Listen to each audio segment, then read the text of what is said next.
Good morning. I want to welcome you to Kessel's Home School of Basketball Learning. Today, the message that I have for you, I heard this and I kind of like it, is remember we want to have faith over fear. Anyhow, today's lesson, I'm going to shorten up my lessons. Yesterday's was too long, and so I will quickly go through a process that we call BEEF. Many of you out there have worked with basketball coaches, your high school coach, maybe a shooting coach, and this is a term that I'm sure you've heard before called BEEF, but I want to take the time to explain it the way I believe that it should be taught. To begin with, when you shoot a basketball, to me, it's much like an infielder or an outfielder is taught to catch a baseball or throw a baseball. When you throw it, you want to cross seam it so the ball will go straight. You don't want it with the seams where it's going to tail or in the middle where it's going to sink. Nonetheless, the first thing you want to do when you shoot a basketball is always make sure you got the seams. It should be an automatic feel. You've got the seams working with you. Notice as well, what I want to try to get is what we call VI. Notice that I have a V with my fingers, my fingers, and not an L. I do not believe in the L. I want a V. And we bring this V with our guide hand, by the way, which is just stabilizes the ball off on the side. It's not underneath. You form a T with your thumbs. You're forming a T. You're not forming your thumbs do not become parallel. You want to have a T. So you grip the ball with right here with the index finger in the middle of the ball, not the middle finger in the middle, the index finger in the middle. And I'm going to quickly go through what I believe BEEF. BEEF, the beginning is balance. Very important that you are heel, toe, shoulder width. I think balance is important, obviously, just like in any sport, whether you're an offensive lineman blocking, you're a pitcher throwing the baseball. You've got to have good balance. You can't be falling away from the basket. Shoulders are square to the basket. Let's talk about eyes. Eyes to me are really important. If you're a baseball pitcher and you're going to throw the ball, where are you throwing it? You're throwing it to the catcher's mitt. You're throwing it to the catcher's mitt. You're not looking at the baseball as you release it. It's the same thing with shooting a basketball. You got your eyes on the rim. Now, there are coaches that teach front of the rim. If I'm looking for the front of the rim, I'm going to hit the front of the rim. If a coach says look for the back of the rim. If I'm my eyes on the back of the rim, I'm going to hit the back of the rim. When you walk through a door, do you look to the right, the left, or do you look straight ahead and walk straight through? That's the way you shoot a basketball. When you get ready to shoot the ball, we call it VI. Right here, the ball's in a position where it's elbow is out ahead of the ball. We don't have an L. Some coaches teach an L. You don't want an L because you can't get arch. Here you get your arc because you're going to release the ball up in the air. Very important. The ball is above your dominant right eye. You've got the V, and you've got your elbow out ahead of the ball so that when you release it, you can release it up and get the arc that you need.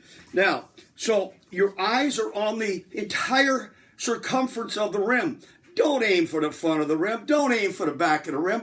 Aim for the whole rim. Keep your eyes on the rim. And when you release the ball, very important, when you release the ball, don't lift your head and look at the flight of the ball. Keep your eyes on the rim the entire time through. Don't pull your head back. That's why people sometimes are short on their shots. They get on shooting slumps because they don't concentrate on keeping their eyes on the rim. They pull their head, watch the flight of the ball, and then they get into a shooting slump.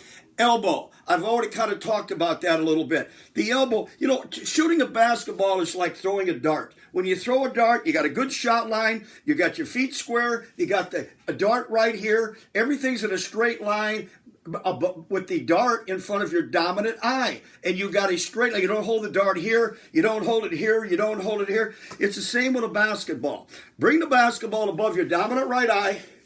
Elbow is out ahead of the ball.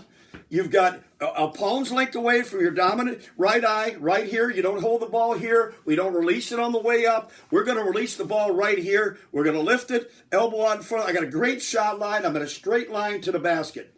Then we talk about follow through. Follow through is important as well. Again, I'm not trying to overrule what some of your coaches may tell you. Some of you may have a coach that says, reach in the cookie jar. I don't believe in reaching in the cookie jar. You want a ball that doesn't have top spin. You want a ball that's got backspin. And in order to get backspin, the ball has got to come off like this. Index finger is the last thing to release the ball. and you want the ball to go up in the air and give it a chance to get in the rim. And the perfect follow-through, people, is like this. This is the follow-through you want. You don't want to follow through like that, reaching into the cookie jar. Notice my guide hand. My guide hand, my left hand, does not move. It doesn't go here. You don't shoot and drop it like I see a lot of our players do. We want to correct. You hold your follow-through, eyes on the rim, and you then get proper arc. People, in beef, we talk about balance, eyes, elbow, follow-through.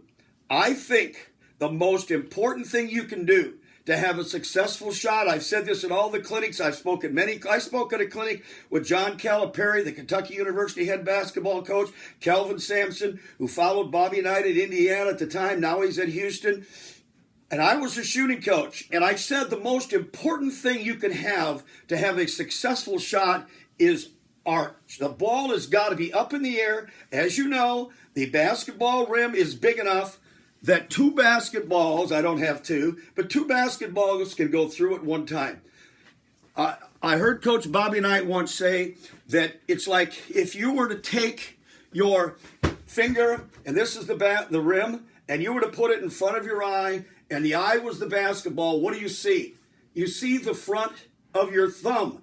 If you drop it down, and now your eye is the basketball, and it's trying to get in there, it's got the whole circumference, and it's able to drop in. I really believe that a lot of people can improve their shot if you get the proper arch on the shot, get the ball. I once heard John Paxton speak at a clinic, and he said that whenever he would get into a shooting slump, he would remind himself to shoot the ball up and not out. So hopefully, I'm trying to shorten my video so we can get them in there. Hopefully you've learned something today about shooting. Again, if you have any questions, email to Coach Joanna. I will try to address them. Tomorrow I want to talk a little bit to some of our college-bound basketball players. I want to give you some ideas. I was very fortunate to have 4 children that all played Division I volleyball. 3 of them played volleyball. Kaya played basketball at Texas A&M. I want to talk to you about some of the things to look for in the recruiting process. Again, people, stay safe, and hopefully this thing will end soon. Thank you.